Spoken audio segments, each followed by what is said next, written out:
আসসালামু আলাইকুম বন্ধুরা, আশা করি আপনারা ভালো আছেন ও সুস্থ আছেন। আলহামদুলিল্লাহ আমিও ভালো আছি।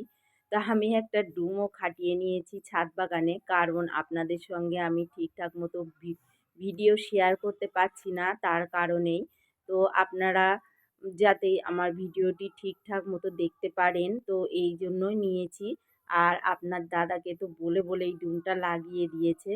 তো এখন রাত্রে আমি এইভাবেই কাজ করব, চেষ্টা করব। কাজ আমি বাগানে করছি, কিন্তু দিনে ৮ থেকে ১০ বার ছাদ বাগানে আসি, যেহেতু না বাচ্চাটা খুবই ছোট্ট, ১ মাস বয়স হয়েছে। তো ওকে দেখভাল করতে গেলে তো একটু টাইম দিতে হবে, যখন তখন তো আমি আসতে পারবো না, আর ভিডিওটা করাও যায় না। ভিডিওটা এমনই, এটা কিন্তু ধৈর্য সহকারে করতে হয়, আর করতে বেশ টাইম লাগে। তারপর এডিট করে কিন্তু আমরা ভিডিওটা ছাড়ি। তো এখানে দেখুন গাছগুলো কিন্তু এই শীতে সব ঘুমিয়ে পড়েছে, পাতাগুলো এমন মানে ভাবা যে দেখতে হবে নেতিয়ে গেছে।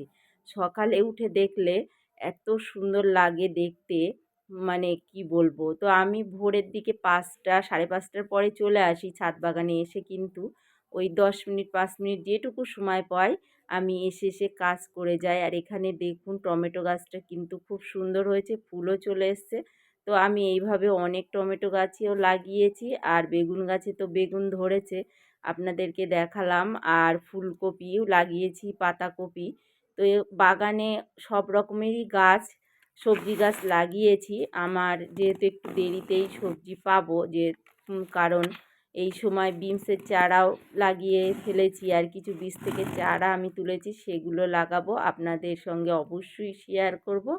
তো ভিডিওটি ভালো লাগলে অবশ্যই চ্যানেলটিকে সাবস্ক্রাইব